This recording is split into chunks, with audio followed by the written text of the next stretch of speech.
qui m'a été demandé, c'est de commenter Marseille. À partir de quel support? D'abord, ce n'est pas une conférence d'architecture, ce n'est pas une conférence, c'est un commentaire sur Marseille vu par Olivier Anselem. Olivier Anselem est assis au premier rang, il participera au débat, j'espère que nous aurons un peu de conversation collective. Je suis un grand admirateur des œuvres photographiques d'Olivier Anselem. Dans le sud, on a deux grands photographes, Olivier Anselem et Bernard Plossu. Ils ont en commun tous les deux d'être dans la culture du récit, du voyage, de la narration. J'allais dire, c'est quelque chose que je partage avec eux aussi, la nécessité du récit, du voyage, de la narration.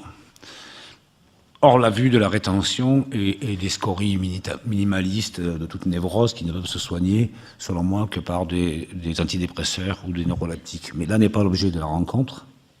On va rester calme. Olivier Anselem choisit des photos. La règle est celle-ci. Et je vais commenter, je vais faire, je vais dire, une impro, comme une performance, et de commenter, de voir ce que les photos inspirent. Une chose également, c'est une demi-heure de présentation du travail d'Anselem, où je risque d'interpeller Anselem pendant la présentation, et puis après une demi-heure de dialogue, parce que je pense qu'il y a de nombreuses interrogations sur Marseille, qui est une ville très énigmatique. Bon, il y a toujours les lieux communs sur Marseille, au-delà de la pagnolade, d'une ville qui serait qualifiée de singularité. J'exècre ce mot, singularité. Je trouve ça insupportable. Pourquoi Marseille serait une ville marquée de singularité? Pourquoi elle serait plus davantage singulière qu'une autre? Cette scène photo raconte que c'est une ville marquée de physicalité. Assez curieusement, l'horizon marin produit une épaisseur, et ne produit pas forcément un territoire qui se disperse. L'horizon marin concentre Marseille sur lui-même. D'ailleurs, Marseille est une ville orientée à l'ouest et pas au sud. Lorsqu'on part de l'Estaque et qu'on arrive à la baie des Singes, c'est lorsqu'on arrive au bout de 25 km à la baie des Singes que finalement on se retourne et on observe le sud. Marseille est une ville à l'ouest, Marseille n'est pas une ville de marins, Marseille est une ville à l'ouest, dans tous les sens du terme. Voilà. Et c'est aussi une ville de la solitude.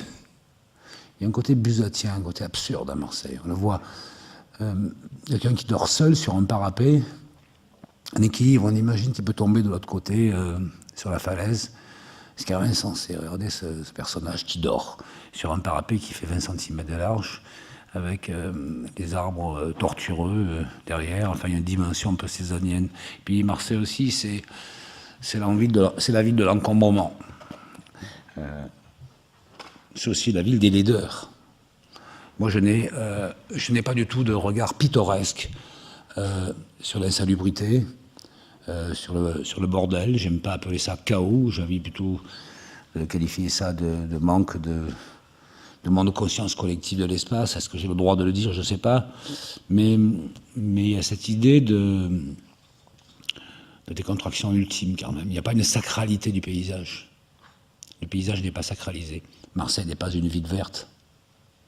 Marseille est une ville violente à l'image de son territoire. Où que l'on porte le regard sur Marseille, ici on a un enrochement, tout est difficulté. Et là réside une des puissances, une des métaphores de Marseille, c'est que tout est difficulté. Regardez, en fait il y a très peu de plages de sable à Marseille. Les peu de plages de sable qu'il y a sont des plages artificielles, mais en réalité il y a beaucoup d'enrochements. Et ces enrochements n'empêchent pas les Marseillais d'y aller et d'investir ces territoires. C'est une ville dans laquelle il y a aussi un télescopage d'images qui font voyager. On voit le percement dans la pierre, c'est un grand mur de soutènement, et puis il y a un percement sur le côté gauche, c'est bouché, c'est obturé, on ne sait pas. Il y a une énigme, qu'est-ce qu'il y a derrière? Est-ce qu'il y avait un passage, il a mené où? On ne sait pas. Et le rapport de ce mur quasiment vertical, hein, de pierres accumulées, de pierres pratiquement non ourdées, très haut, sur un sol de terre, et puis ces quelques palmiers, parle aussi de l'absurde. Ce qui est visible de Marseille n'est pas forcément la vérité. Marseille n'est pas la ville de la vérité. Marseille est une ville qui trompe. Marseille est une ville qui perturbe. Voilà. Alors évidemment, un lieu commun, quand même, c'est juste de rappeler que c'est quand même une ville sociale. C'est une ville dans laquelle la banlieue habite la centralité urbaine. Ce qui fait d'ailleurs qu'à Marseille, on ne brûle pas les voitures. Vous savez pourquoi? Parce que à Marseille, on ne brûle pas les voitures pour ne pas faire comme à Paris. Voilà. Véridique. Quand à Paris, les voitures flambent en banlieue, les Marseillais ne le font pas. Ils ne veulent absolument pas ressembler aux Parisiens, y compris dans ce type d'incident urbain. Voilà. Bon, là, on est chez Jean-Claude. On ne sait pas comment il a pu accéder là, d'ailleurs. Mais lorsqu'on regarde bien cette image, on a l'impression d'être encore dans les années 60. Il y a une vraie porosité sociale. Il y a un gamin qui est là, ou plutôt une gamine, qui doit avoir 4-5 ans, qui a l'air de ne pas avoir de parents, qui se balade un peu seul. C'est ça, Marseille aussi. C'est une ville à laquelle les enfants peuvent encore, assez curieusement, investir le territoire. Ça, c'est juste pour vous rassurer, il y a encore quelques arbres à Marseille. Il y a encore un panorama extravagant comme celui-là. Et je disais que c'est une ville de la solitude. Bien sûr que c'est une ville de la solitude. C'est absolument une ville de la solitude. Il y a des lieux communs qu'il faut combattre. Marseille, une ville de l'hybridation, une ville dans laquelle la richesse sociale active une énergie collective. Je ne suis pas persuadé que ce soit aussi simple que ça. Regardez, bloc de béton, sable artificiel tiré au peigne, et puis un homme seul avec sa paire de lunettes de soleil, une bouteille. Il y a aussi une jeune femme seule sur un pan incliné. Situation pour le moins inconfortable, mais qui n'empêche pas d'observer cet horizon absolu aux couleurs changeantes, cet horizon à l'ouest. Je vous parlais de la difficulté d'être méditerranéen, mais c'est la difficulté de se situer aussi sur le territoire méditerranéen. La violence de ces blocs, je crois qu'on les appelle tétraèdes, je ne sais plus comment on les appelle. Il faut quand même y aller là-dedans. C'est périlleux de marcher sur ces blocs de béton. Si jamais vous glissez, que vous avez des tongs, que le tong cède, vous vous ruinez. C'est pas un cadeau. Mais c'est aussi dans la centralité urbaine, au plus près du panorama maritime, c'est aussi ça. Et la question, c'est de savoir si c'est l'image de la laideur ou si c'est l'image d'une réalité forte, puissante, qui constitue le panorama marseillais. La violence est omniprésente. Cette violence, alors là, pour le coup, c'est aussi une singularité, ce mot singulier que je disais reprocher pour qualifier Marseille, mais quand même, c'est aussi une singularité. Il y a une singularité physique. Regardez bien, l'accumulation de roches a été stabilisée par une projection de ciment. Des agglos, des murs crépis, des volets roulants. Il y a quelque chose de désespérant, et puis en même temps une profonde humanité, une profonde tendresse. Je n'arrive pas à reprocher à Marseille cette accumulation de laideur. Il y a une magie très particulière, je ne sais pas pourquoi. Y compris jusqu'à l'absurde, on aurait pu imaginer là voir l'escalier de l'astronome à Udaipur, vous savez, l'escalier qui va je ne sais où, correctement dressé, sur un site à la fois constitué de remblais, de roches naturelles. Donc il y a une métamorphose, il s'est passé des transformations très importantes, de sorte qu'on ne sait plus où est le réel, où est la réalité du site. On le voit, accumulation de frachats à gauche, et puis des masses rocheuses en bas à gauche. C'est ça, un étrange paysage. Et bien sûr la solitude. Je ne sais pas si Ancelin a fait, à quel moment il a fait ses photos, mais on aurait tendance, à tort, de croire que les plages sont bondées à Marseille. Les plages ne sont jamais bondées. Il y a rarement quelques sites où la densité de population est très forte. Mais celle-là, elle n'est pas extraordinaire de photos, avec cet homme en maillot de bain qui regarde la masse rocheuse, la masse collinaire, on se demande qu'est-ce qu'il cherche. Je ne sais pas, c'est entre Pasolini et Buzzati, entre Malaparte et Giordano Bruno, qui sont mes auteurs préférés. Peut-être je les vois de partout. J'ai fini par voir La Main de Malaparte et les mots de Pasolini sur une masse rocheuse, j'en sais rien. Le message qu'envoie la mer à Marseille est un message énigmatique, est un message anxieux. Il est dans la condition méditerranéenne l'idée que la mer envoie un message d'anxiété. Elle est oppressante. C'est une oppression, la mer. Ce n'est pas une victoire. Ce n'est pas forcément un territoire romantique. C'est absolument pas certain. Et pourtant, la mer ici est peut-être moins violente qu'en Bretagne, mais c'est un horizon, il faut bien lâcher le mot, métaphysique.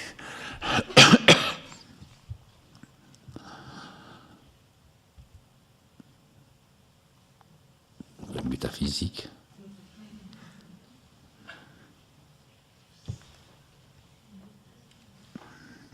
Mais très étrange cette photo où l'élégance, l'extrême élégance et le raffinement de cette jeune mère. Elle côtoie quelques rochers perdus, des fragments de bouteilles, on le voit au premier plan. Voiture à laquelle il manque une garniture, des roues auxquelles il manque des enjoliveurs. Il y a l'idée de la rapine. Hein. La rapine est omniprésente. Et là, j'allais te dire Olivier Asselin, mais tu te prends pour l'italien, comment il s'appelle? Tu veux dire qui? Massimo Vitali? Oui, tu te prends pour Vitali. Tu veux vraiment que je parle de Massimo Vitali? Je sais pas, je préférerais photographier ces échafaudages sur la plage. Ouais. Non, mais c'est vrai que de ce coup, je me dis que lorsque Vitali fait une photo dans l'autre sens, il y a des échafaudages construits dans la mer qui descendent 4 mètres de profondeur pour arriver à piéger le regard. Ça fait penser à... Ça n'a rien à voir le débat. À Richard Serra à New York, dans la galerie Gagosian, qui installe des échafaudages sous les planchers pour installer une sculpture sans fondement, en laissant croire à seul instant qu'après Rodin, il a inventé la sculpture sans socle. Je ne vois pas le rapport finalement aux commentaires sur la photo, mais il y a quelque chose. Hein. Ça, c'est le quartier de Malmousque. Là, il y a la Légion étrangère, c'est ça? C'est un quartier que tu connais bien. Oui, bien sûr, j'ai habité là. Alors évidemment, toujours cette minéralité abusive, et bien abusif. Le mur est épais. Là, le sol a une densité, il a l'épaisseur. On finit par évaluer le poids du sol. Hein. Là, on pourrait être à Alger, une mise en scène pour être à Alger ou, je sais pas, ou Alexandrie ou Le Caire. C'est quand même une ville qui voyage. Et ça, c'est pas le monument aux morts Ça, c'est Notre-Dame de la Garde. Ah, Notre-Dame de la Garde, oui, c'est vrai. Non, parce qu'il y a une esplanade qui ressemble à ça. J'ai appelé ça la Cour des Miracles. Ouais. La Cour des Miracles. Et ça, c'est... Ça, c'est en face l'évêché, l'hôtel de police. Ah, d'accord, l'évêché, c'est là où j'ai passé une nuit en cabane. C'est juste en dessous. Ouais, j'ai passé Un très beau bâtiment de Pouillon, d'ailleurs. Ouais, j'ai passé une nuit au trou, là, véridique. C'est vrai. Ça t'a permis d'examiner un petit peu les plans? Les plans de sortie. Ouais. J'ai passé une nuit au trou, et pour trouver le sommeil, dans une cellule de 6 mètres carrés, j'ai fini par me masturber. Et là, Notre-Dame de la Garde, avec tous les ex-voto accumulés, magnifiques. Hein. Il faut aller en procession à Notre-Dame de la Garde, s'il reste quelques chrétiens parmi vous. Hein.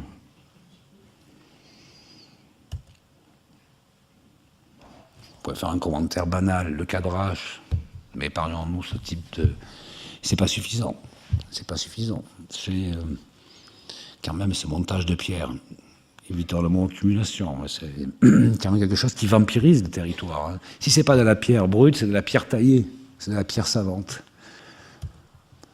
Alors, la violence, c'est aussi les chantiers de Marseille. Là, ici, c'est la construction des darses autour du Mucem. C'est son histoire. C'est son histoire. Là, c'est une masse de pudding. Un des un des piliers physiques du Fort Saint-Jean, et à droite, un ancien mémorial qui était une armoire, un placard à pharmacie à la Deuxième Guerre mondiale qui s'est transformé en mémorial. Je trouve ça assez incroyable. Et puis les échafaudages qui viennent tenir à la réalisation de la deuxième passerelle. Et là, on est dans le quartier de La Rouvière. La Rouvière. C'est incroyable, ces bâtiments immenses qui dominent le paysage de Marseille et qui offrent la nuit un spectacle lumineux incroyable. Ce sont des parois argentées, comme diamantées. C'est assez incroyable de nuit ce que ce bâtiment peut irradier comme lumière sur les sommets de la ville. Il n'y a pas que lui, ils sont plusieurs comme ça. Il y a tout un assemblage, un pliage. Je suis au regret de ne pas connaître le nom de l'architecte. Je ne pourrais pas t'aider. C'est qui? C'est pas Egert, non? C'est pas Chrysokéris, Devin, Egert, non? Il y a 3 ans, non? Les années 50. Bon.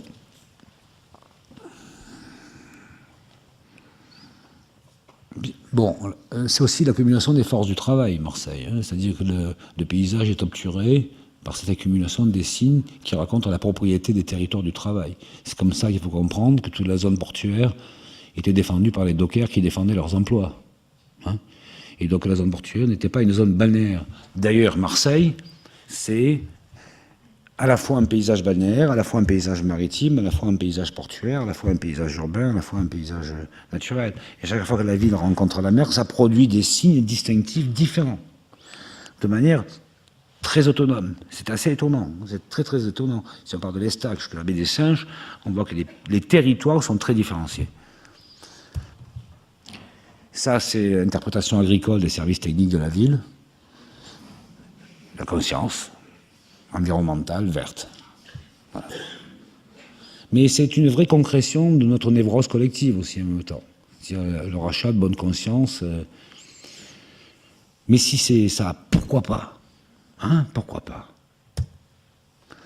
Dans le télescopage des formes urbaines différentes, hein, le collectif et l'individuel, quelque chose qui est assez classique, sauf que Marseille est une ville à la topographie très favorable. C'est une ville qui a beaucoup de différences de niveaux. Hein.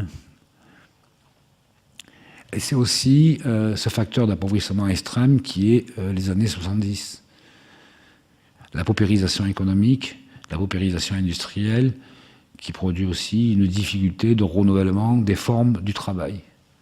Et le reste, elles sont là, et elles continuent à persister bien après l'extinction de l'activité économique. On y voit aussi la schizophrénie identitaire. Par exemple, sur la gauche, on voit quelques rangées de tuiles plantées comme des dents sur le front de Frankenstein, hein, pour protéger on ne sait quoi, ou de la tôle ondulée qui fabrique des génoises. Il y a cette schizophrénie identitaire. Alors là-dessus, on peut en parler. Hein. Au-dessus de la ville, dans le quartier du Pharo. Du Pharo. Du Pharo, voilà, le quartier du Pharo. Avec une belle vue sur la tour du Fort Saint-Jean, ce symbole brancusien, presque, phallique. Ce Fort Saint-Jean qui était chargé de défendre Marseille contre l'envahisseur, sauf que jamais personne n'a voulu envahir Marseille, ni hier, ni aujourd'hui, ni demain. Ouais. Incroyable, c'est Fort Saint-Jean dans lequel ont été brûlés les soldats de la République, les Jacobins. Vous savez que c'était un lieu de massacre terrible. Je crois qu'il y a 300 soldats qui ont été faits prisonniers par les Marseillais, et qui ont une moyenne d'âge 16-18 ans, qui ont été brûlés vifs dans les geôles du Fort Saint-Jean. Ça s'appelait le massacre des Jacobins. Marseille était une des dernières villes monarchistes de France. Enfin, il faut quand même l'imaginer, avec le capitaine d'armes du fort qui a résisté fidèle à la République jusqu'au dernier instant et qui a vu ses tripes fumantes promener sur une fourche par les Marseillaises en fureur. Quel destin. Des traces des années 70. Qu'est-ce qu'il y a écrit? Mythomane. M-Y-T-O-M-A-N, c'est ça? C'est ça. Magnifique. Mythomane. 2 fois. Ça, c'est à l'hôpital Nord. Tu m'as dit, Olivier, tu aimais bien ces photos parce qu'on s'accroche aux grilles de l'hôpital.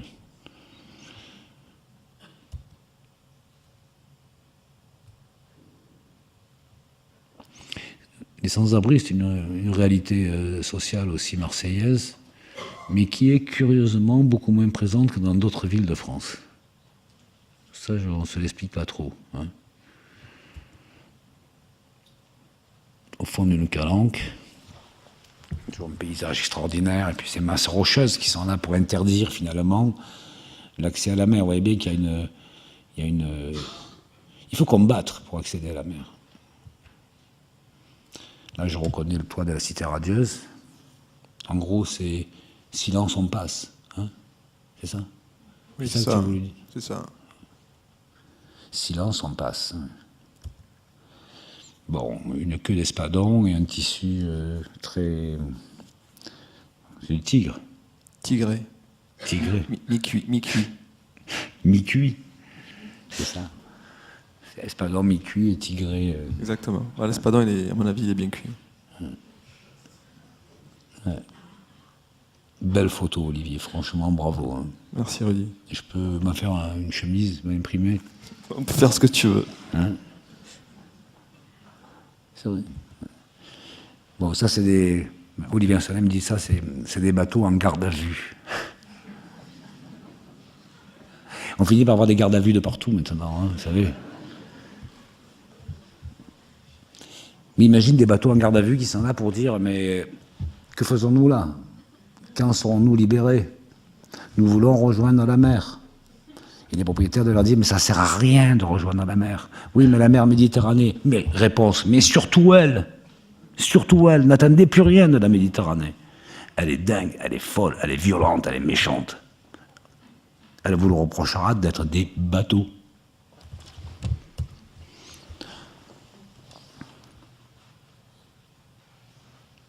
Moi, je trouve Olivier Salem un peu voyeuriste.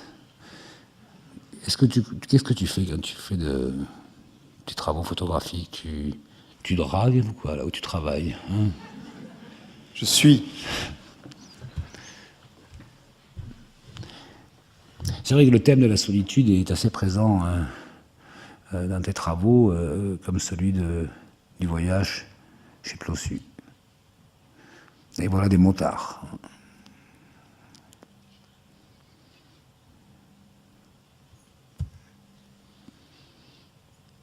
Donc vous voyez, tout à l'heure, je commentais la difficulté d'accès à la nature à Marseille. Elle est insensée, cette photo.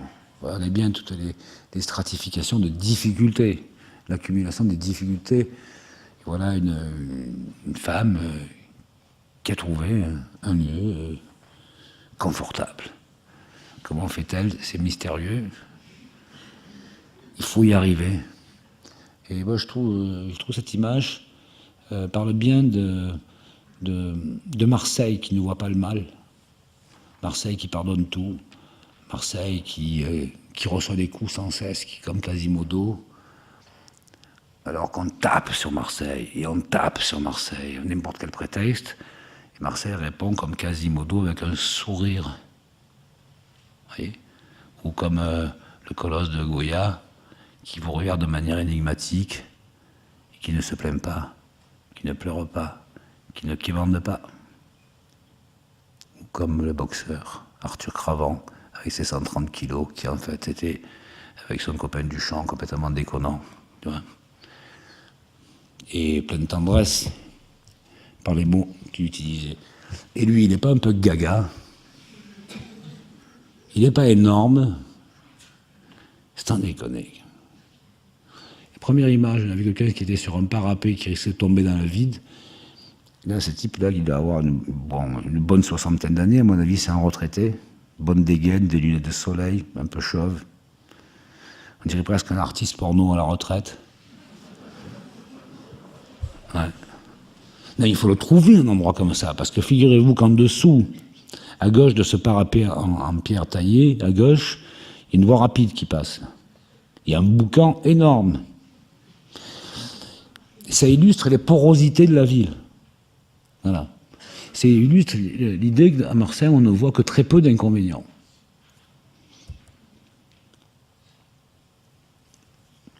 Bon, là, c'est le complot. Hein. Et puis des strates des années 70, des expériences architecturales assez étonnantes. Il y en a quelques-unes. Ça doit être une école, ça, non? Oui. C'est une école, c'est ça? C'est ça, un centre sportif. C'est quel quartier? Mazargues. Mazargues. Mazargues, c'est ça? Mazargues. Ouais. Bon, architecture du 19e, qui résiste malgré tout, hein, malgré toutes les transformations, malgré les tôles, malgré les réécritures des garde-corps. Alors, qu'est-ce que tu dis sur le Corbusier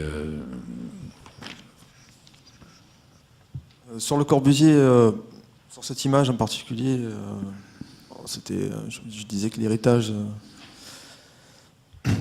de la cité du Corbusier, la cité radieuse, c'est quand même quelque chose de très important dans notre ville. Peut-être pas pris au sérieux d'emblée, parce que pour parler de Fada, donc c'est quand même quelque chose qui pour moi me semble un peu déplacé. Voilà. Et je pense surtout que pour faire un lien avec le Corbusier et le Mucem, je pense surtout que, et pour avoir suivi ton chantier du Mucem, je pense avoir eu la chance de participer à une aventure qui était au moins égale ou supérieure à celle du Corbusier à l'époque. Et on se situe en 60 ans. Comme photographe, je parle. Hein, comme photographe, tout à fait. Ouais. Un peu comme Hervé, quoi. Alors, moi, ce que je vois dans cette photographie, quand même, c'est que le propriétaire a pu échapper à la dictature des fauteuils Corbu. Hein. Il a mis un Bertoya, ou je ne sais plus qui c'est. Il n'a pas échappé à la sculpture, par contre. Ouais, d'accord. Non, mais il a échappé à l'art minimal. Donc moi, j'y vois là la présence d'un héros, même si les fleurs sont fanées. Voilà. Ah, vous pouvez applaudir hein, quand je dis un truc aussi méchant comme ça, parce que j'ai un mauvais fond. Hein. Voilà. Voilà quand même un collectionneur d'art, un vrai collectionneur d'art. Je suis ravi de savoir qu'à la Cité radieuse, il y a des architectes qui collectionnent des copies d'œuvres qui auraient pu appartenir à la collection privée de qui? De qui? Des gens du 4e étage. Hein? L'héritage n'est pas un don. Très impressionnante cette photo quand même.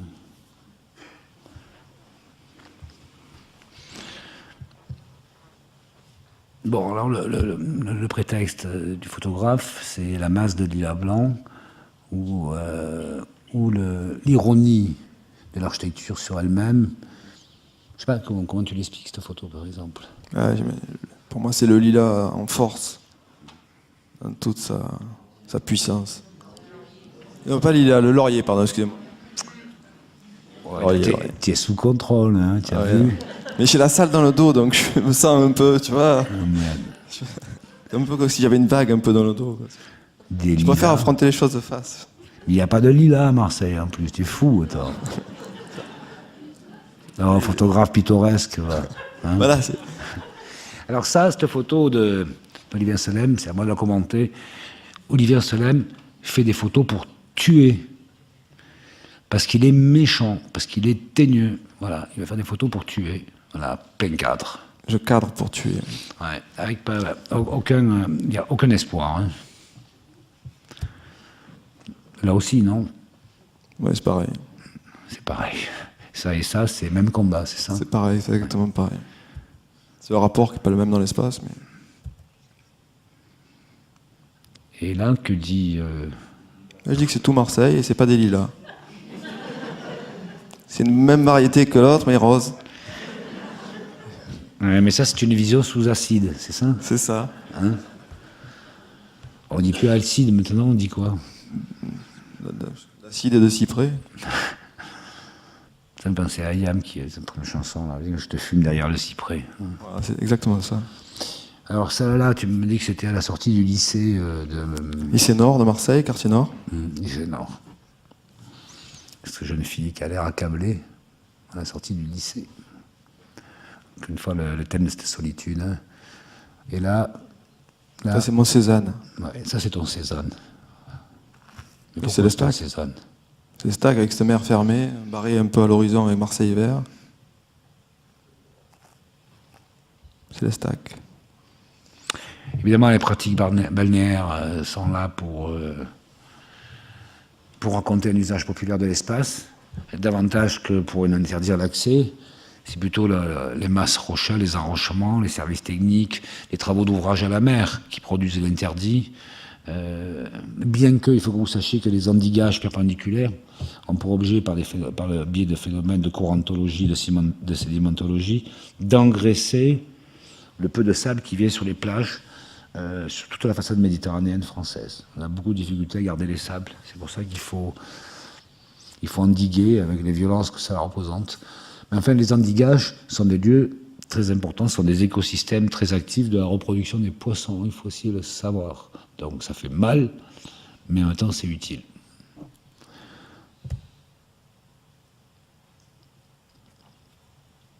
Moi, je crois que le principe minimum de la question posée par cette photographie, c'est le principe de beauté. Y a-t-il encore un principe de beauté, oui ou non? Et je crois que la photo ne permet pas d'y répondre.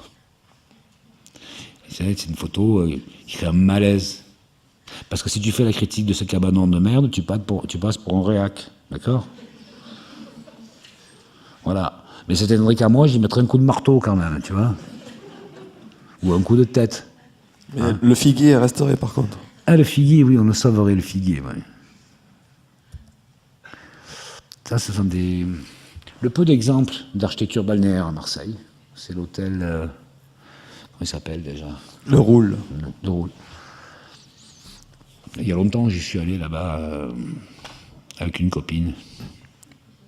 Je crois que c'est plus une très bonne adresse. Hein. Non. C'est à déconseiller, donc pour les gens qui veulent aller à Marseille, si on peut faire un peu une parenthèse. J'aime beaucoup cette photographie parce qu'elle parle bien de la difficulté d'être de Marseille. Elle parle tout à fait de cette condition existentielle à la limite de l'impossible. Parce que c'est ça, Marseille. C'est que la ville, pour se réaliser, est confrontée à des difficultés colossales.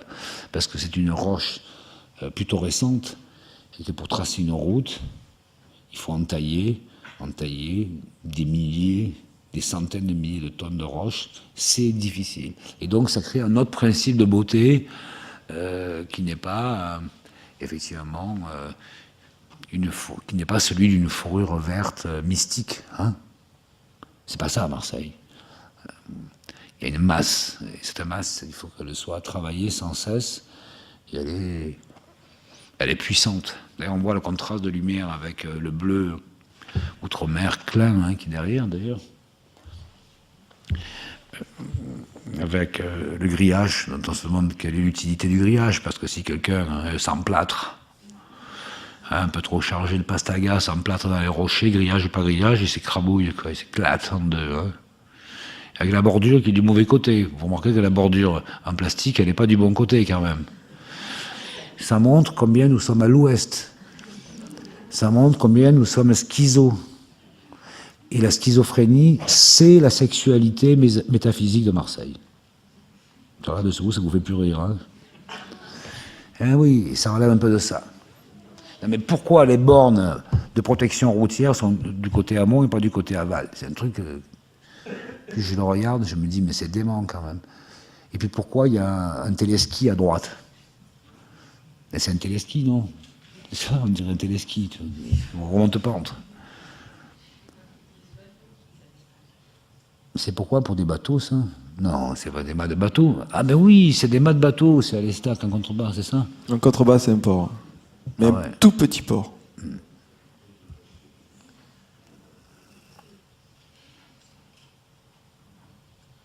Mais heureusement que parfois, Marseille est aussi une carte postale qui peut tenter d'échapper à l'ivresse de sa propre violence. Heureusement. C'est donc le voyage de quelques Marseillais sur des sites à proximité de la centralité urbaine. Bon, là, je pense qu'il est venu fumer un pétard. Hein. Voilà. Tu en prends entière responsabilité. Oui. On voit d'ailleurs au loin la tour de Zaha Hadid. et un peu le Mucem. Les travaux de creusement de la Darse, au pied de la masse magnifique du Fort Saint-Jean, et puis les observations d'Olivier Anselme sur le déroulement du chantier, avec quand même toujours des énigmes. Comment, avec sa BM blanche, il a pu venir là? Le site est totalement interdit d'accès, tout est fermé, il y a des cailloux de partout, vous le voyez, il y a des bars. Comment il a fait pour arriver là, le propriétaire de la BM blanche? C'est un mystère. Hein. Là, on voit la passerelle du Mucem qui passe par-dessus le parapet, qui vient s'appuyer sur un appui décalé par rapport au parapet. Moi, souvent pose la question pourquoi la poutre ne s'appuie pas sur le parapet. Réponse, si j'appuie 350 tonnes de béton sur le parapet, c'est le parapet qui s'effondre. Hein, voilà. Donc, l'appui et la poutre passe à 20 cm du parapet en pierre historique du 17e, 18e. Voilà.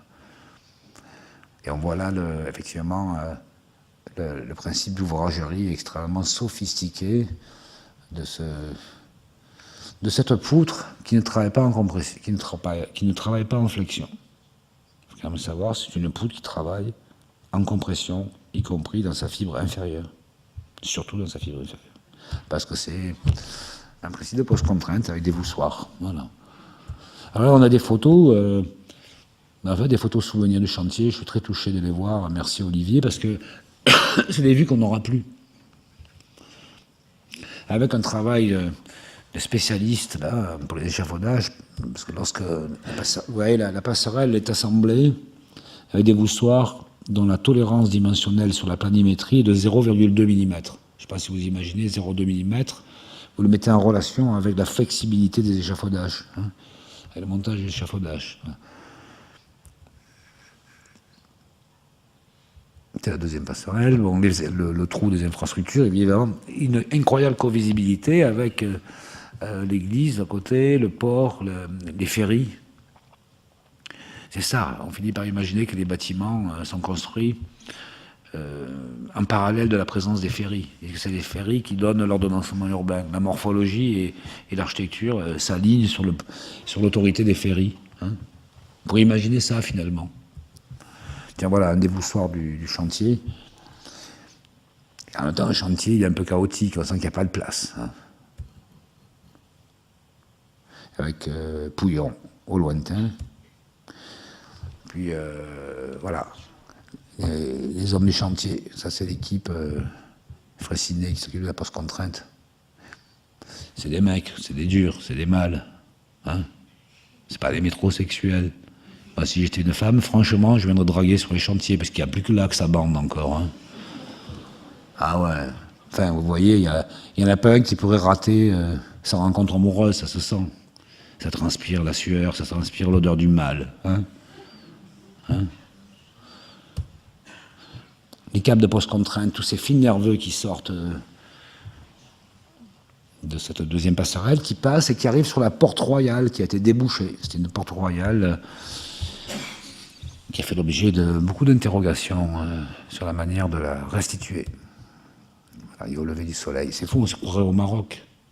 Et à Marseille, on passe de couleurs comme ça, des couleurs safran. Enfin, évidemment, ces photos n'ont été faites avec aucun éclairage artificiel.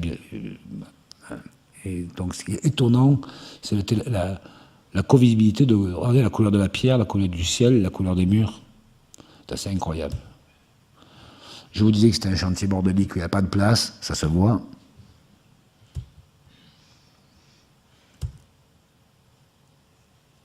Donc là, c'est Olivier Anselme qui s'amuse.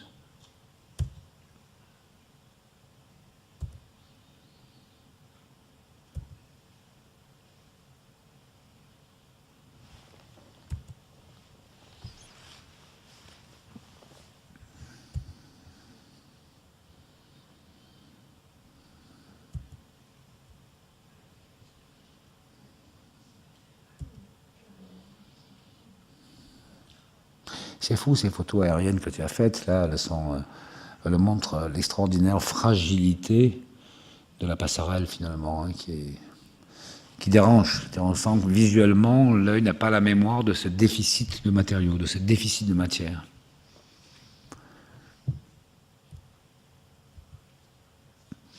Donc, alors je sais le secret de cette photo, puisqu'il y avait un couple hétéro à droite, un couple homo à gauche, et Olivier m'a dit, j'ai désespérément attendu qu'elles s'embrassent.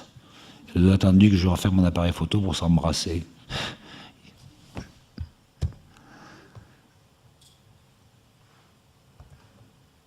Non, ça c'est au pied du Fort Saint-Jean, là où on a installé aussi quelques baraques de chantier.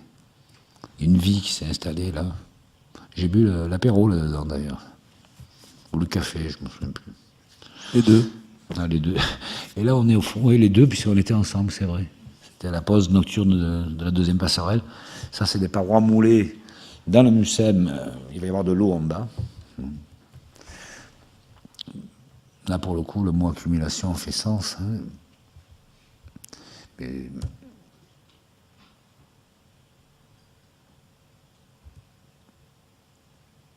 je vous disais, plan sexe assuré. Enfin là, il faut être vraiment... Attention à ce que tu vas dire. Hein.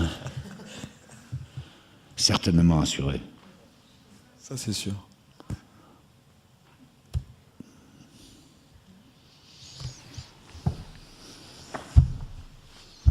Si j'étais une femme, je m'enverrais en l'air avec tous les blacks que je croiserais.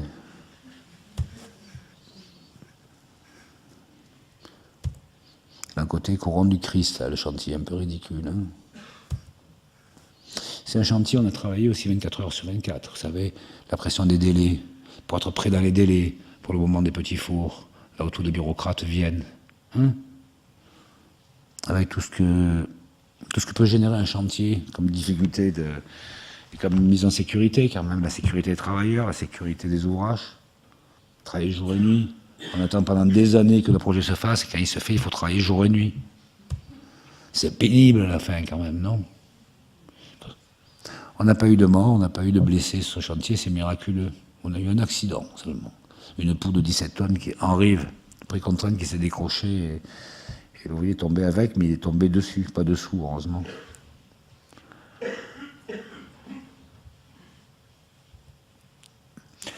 Cette photo, on la voit souvent dans des revues, c'est devenu un peu une photo, une icône. Je n'avais pas vu venir ce coup-là.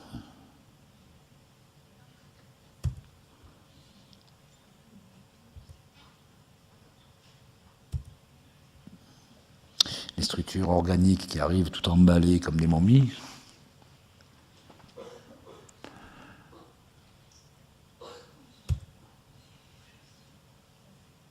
Bon, c'est du brut, hein, les planchers sont bruts, on a de l'absorption acoustique à l'intérieur des poutres. Vous voyez, les poutres, on les sent à talons non fermés en partie basse, et dedans on a de l'absorption acoustique, donc il n'y a pas de faux plafond, c'est un peu tout le régime constructif du dispositif. Pareil dans l'auditorium, etc.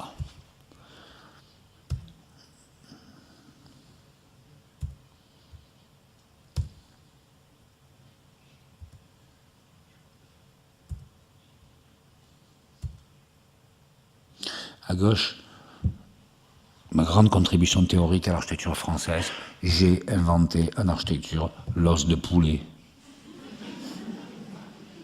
C'est ce que l'histoire reconnaîtra de mon talent. Local. Ricciotti, architecte provençal, inventeur de l'os de poulet. Sauf que la mise en contrainte de cet os de poulet, ben, il faut être prudent quand même. Il faut être très très prudent. Vous savez, s'il y a quelques ingénieurs dans la salle ici, les structures sont mises en compression jusqu'à 150 mégapascals.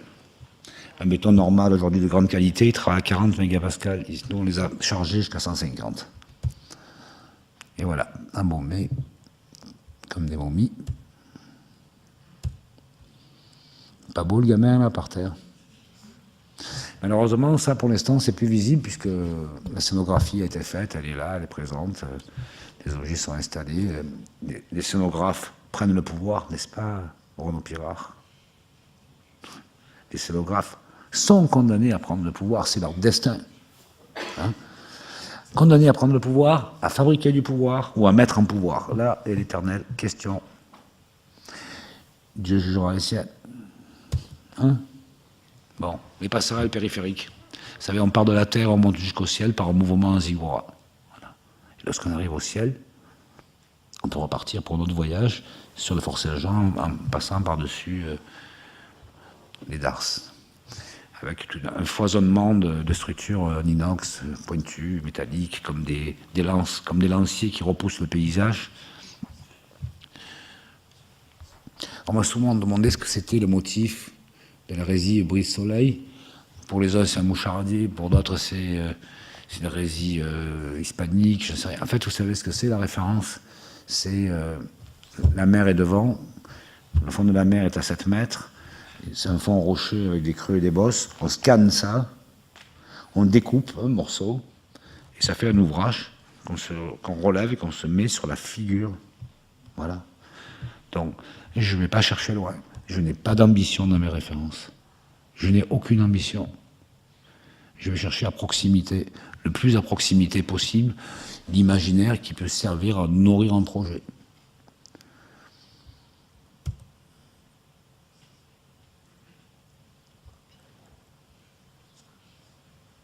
Pas beau, lui. Il cherche, hein.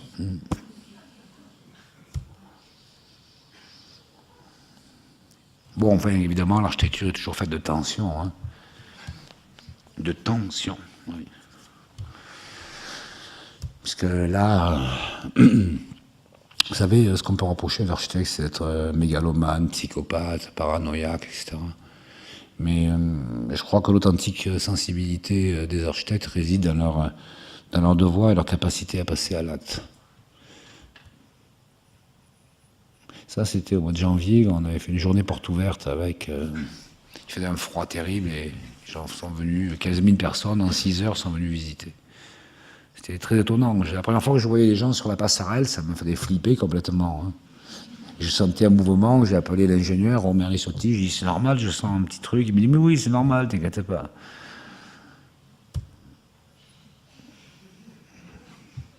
Véridique, c'est vrai ce que je dis. Bon voilà, ça c'est la dernière image. Parce que c'est exactement ce qui fut dessiné il y a 11 ans, lorsqu'on voit les images du concours, les façades et les perspectives, c'est exactement ça.